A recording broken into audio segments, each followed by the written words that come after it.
All appropriations ordered by the President is already in the National Expenditure Program. That is why it is called the President's Budget. So we reject any insinuations about it. The BICAM is purely under the power of the legislature. We respect and strictly follow the budget process, and all our actions are above board.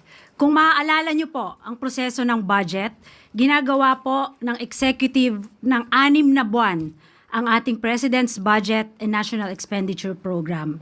Ayon sa Constitution, we have 30 days after the State of the Nation Address para isubmit ang National Expenditure Program sa Kongreso.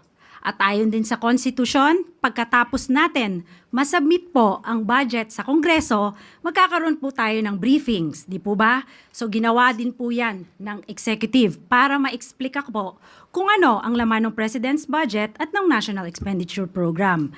Pagkatapos po nun, magde-deliberate na po sila. Wala na pong role ang Office of the President, ang executive sa BICAM. Yun lang po. Maraming salamat po.